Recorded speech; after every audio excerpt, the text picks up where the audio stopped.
In our previous session, we examined the theorist Quentin Bell and his perspective that fashion should primarily be understood as an economic phenomenon. We last discussed his argument that fashion operates through systems of production, consumption, and social hierarchy, where styles circulate largely due to economic forces and class competition. But we must remember that Bell's approach is not the only way to understand fashion. It just explained a part of fashion. While he raises some interesting points, his views can be considered somewhat reductionist. Another important theorist offering a more critical and nuanced perspective is Elizabeth Wilson.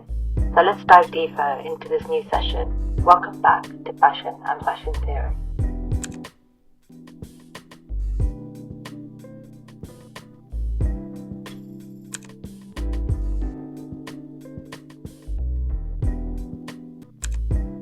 Elizabeth Wilson was a fashion scholar, author, and former university professor, recognized for her role in establishing fashion studies as an academic discipline.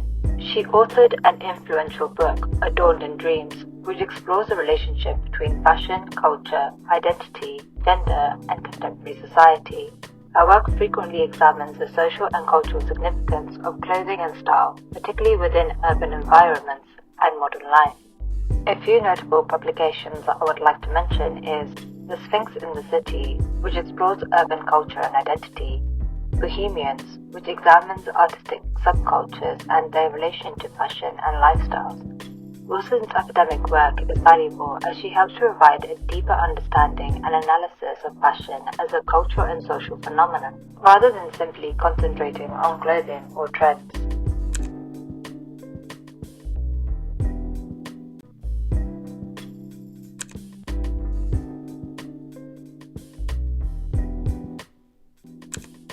What we will be looking at is the work Wilson discusses within fashion theory in her book, Adorned in Dreams, Fashion and Modernity, particularly focusing in her chapter titled. Within this chapter, she evaluates a range of economic and anthropological explanations of fashion. Her central argument is that many of these theories attempt to reduce fashion to a single cause, which oversimplifies the phenomenon of fashion. She also discusses in her book that many approaches to fashion create a reductionist viewpoint because people often treat fashion as something that can be fully explained through factors such as economics, class hierarchy, and social competition. While these factors are clearly important, they often look at fashion within a narrow viewpoint. Wilson argues that focusing on these factors ignore other key elements of fashion, such as pleasure, creativity, fantasy, contradiction, and the emotional attachment to clothing. One example she critiques is the economic interpretation proposed by Jean Baudrillard.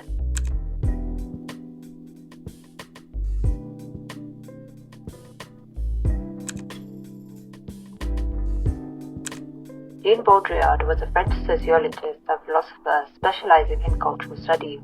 He is most recognized for his analysis of media, contemporary culture, and technological communication, as well as for developing concepts such as hyperreality. Now, Baudrillard's writing is quite difficult to follow, and for amateur philosophers and social and cultural theorists, it is best to be taken in small doses. So if you read his work, you have to try and remember that his main goal was to explain his central claim about postmodern culture. I just want to give a shout out to my friend who helped me understand this part of reading. I found it really hard to understand Baudrillard, but we managed to get there together, so a big thank you to him. Anyway, back to the video. Throughout Baudrillard's work, he suggests that fashion consumption primarily functions as a means of class emulation, whereby individuals adopt certain styles to imitate higher social groups and attain symbolic status. His ideas are heavily influenced by earlier sociological theorists developed by Karl Marx and Thorstein Veblen, particularly Veblen's notion of conspicuous consumption, which describes how individuals display wealth and status through visible goods. These concepts are also adopted by other theorists. But Wilson argues that Baudrillard's explanation is oversimplified and overdeterministic. By him focusing mainly on class consumption and consumerism, His theory overlooks the more complex and contradictory nature of fashion. For example, people often engage with fashion not just for status, but also for personal pleasure, experimentation, self-expression, and cultural meaning, as many individuals would treat fashion as an extension of themselves and often treat it like an art form.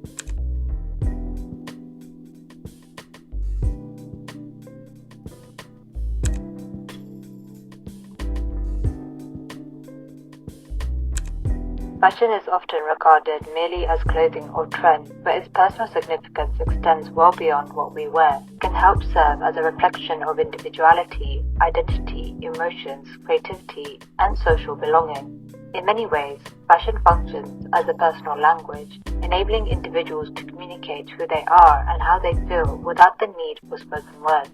And this expressive aspect is what makes fashion both unique and meaningful. And Wilson emphasizes these key elements, highlighting its personal dimension through themes such as personal satisfaction, experimentation, self-expression, and cultural significance. Wilson suggests that fashion is not solely about appearance or consumerism, but also relates to identity and daily life. I believe this is a perspective many of us can relate to, regardless of whether we are actively involved in fashion or not. As individuals, we all follow certain codes of dress, often shaped by our personal preferences, comfort, and environment. In this sense, clothing choices can be compared to food preferences, as everyone has tastes and things that they naturally gravitate towards. Some people enjoy experimenting with bold colors and styles, while others may prefer neutral tones or simplicity for comfort or practicality. These choices also reflect parts of ourselves that we may find difficult to express verbally. This phenomenon can even occur at various stages of a person's life, arising from challenging environments, changes in mental state, personal development, or in common structural settings such as the workplace. In such situations, fashion presents as a modest yet meaningful challenge. How can I organize life within a space that may feel unfamiliar while still maintaining a sense of my authentic self? These answers often lie in choices of garments. Even subtle decisions such as color, texture, or fit can help maintain a sense of personal identity within a more formal or unfamiliar setting. Have you ever noticed within your workplace that a uniform will still retain elements of an individual's personal style?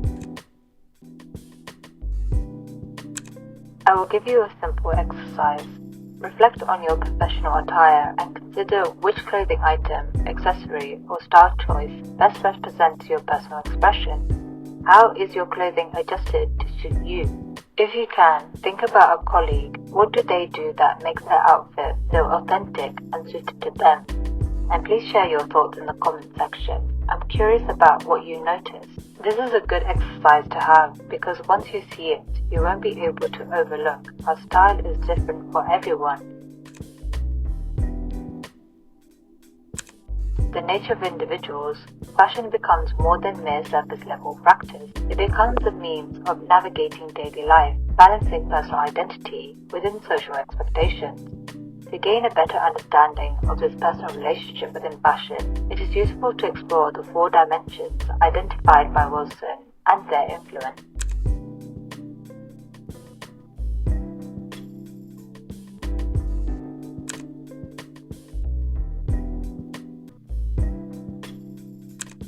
One of the unique aspects of fashion is that it provides a sense of personal enjoyment and satisfaction. Many individuals involved in fashion, interested in styling or in general, feel happier and more confident when wearing clothes that they like or that reflects their true selves.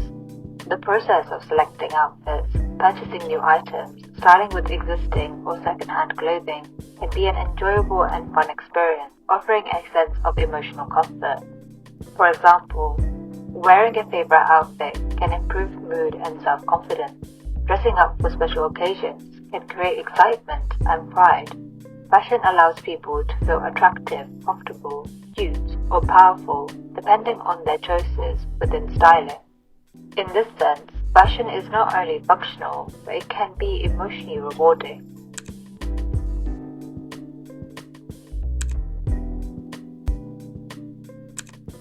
Fashion can provide individuals with a safe environment to explore identity and creativity. Its unique aspect lies in allowing people to experiment with different styles, colors, and combinations to discover what best suits them and how it can reflect various aspects of who they are and who they aspire to be. It represents a form of self-expression and at times a subtle act of rebellion.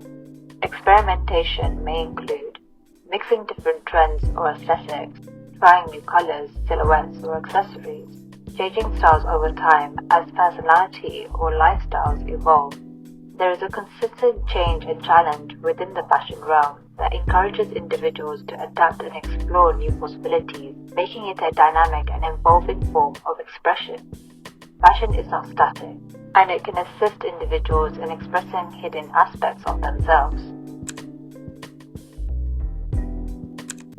Clothing serves as a visual expression of personality and beliefs. Individuals often choose attire that reflects their interests, attitudes, or even their current lifestyle. For example, minimalist clothing may express simplicity and practicality.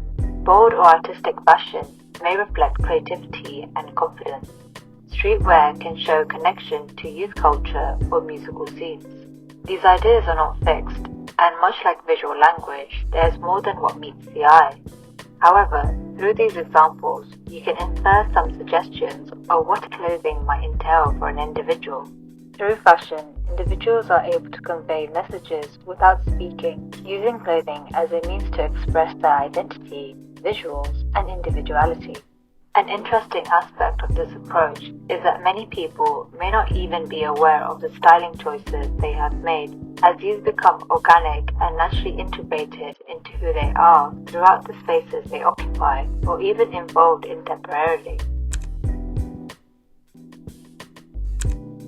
Fashion is also closely linked to culture, tradition, and social identity. Various communities utilize clothing to reflect their heritage, religious beliefs, or social status.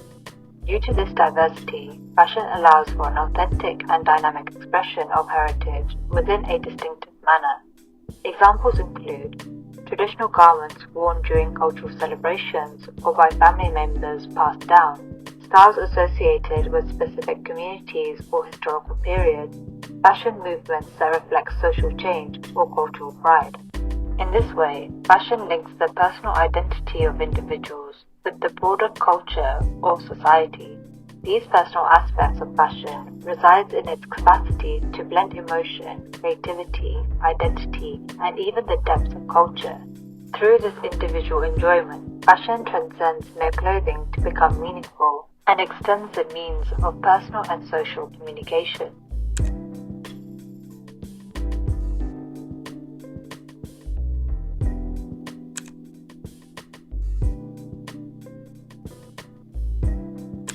Elizabeth Wilson conceptualizes fashion as a multidimensional phenomenon that encompasses both subjective experience and social significance.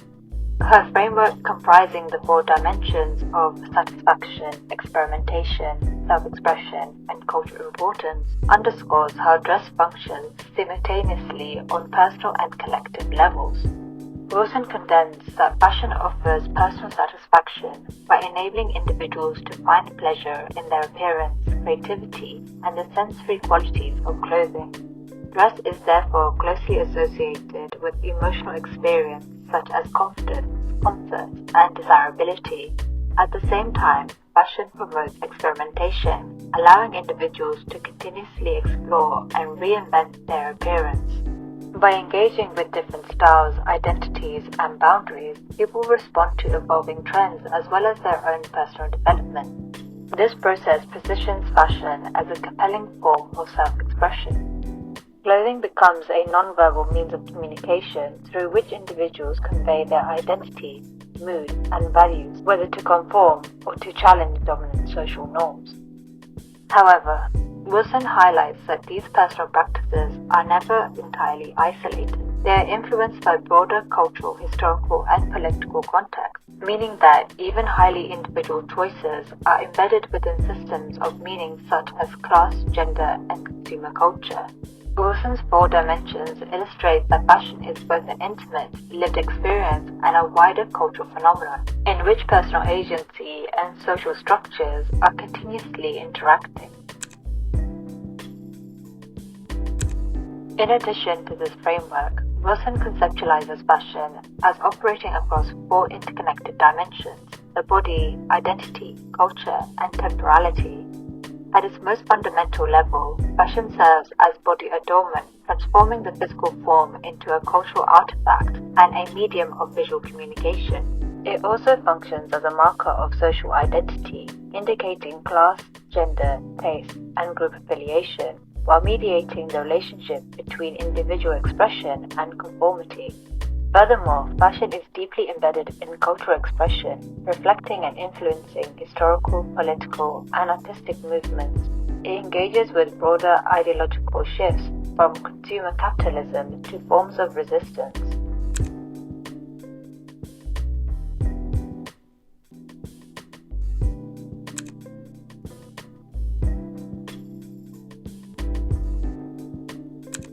This ongoing change differentiates fashion from just a static form of dress and associates it with economic systems and the modern pursuit of novelty. Collectively, these aspects position fashion not merely as superficial concern, but as a dynamic social language through which bodies, identities, and cultures are constantly constructed and redefined over time. Wilson's observation in the four dimensions can be used as a direct critique of Bell's narrow theory, as discussed in the previous short film. Bell develops a framework that aligns with a particular narrative, suggesting that only observable facts within fashion and discussions thereof should be regarded as grounded strictly in empirical evidence. While this perspective holds some validity, it warrants further critical examination, as human emotions cannot be categorized simply as facts. They are more complex and encompass various nuances, and reinforcing existing assumptions can lead to a form of confirmation bias, whereby the complexity of the subject is simplified and alternative interpretations are overlooked, rather than utilized to challenge or refine the original theory.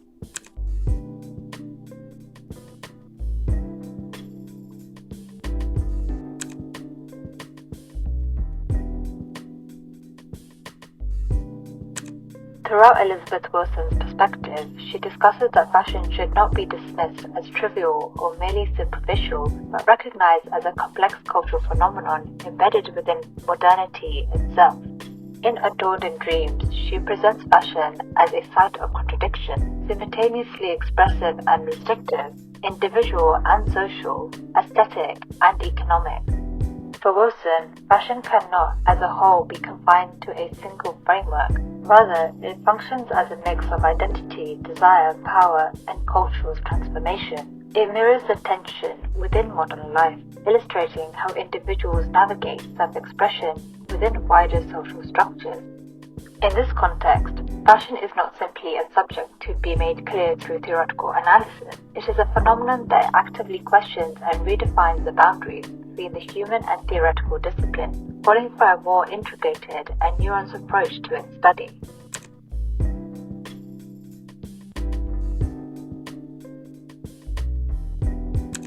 Hello everyone. Thank you so much for watching this short film. I will continue the discussion of fashion through the lens of Elizabeth Wilson, but I will be doing that later on. But I thought this would be a good way to introduce the broader conversation around fashion and give more reading material as well for those who want a deeper understanding of fashion. So that is in the beginning of this short film. Thank you again for watching and for joining me on this journey.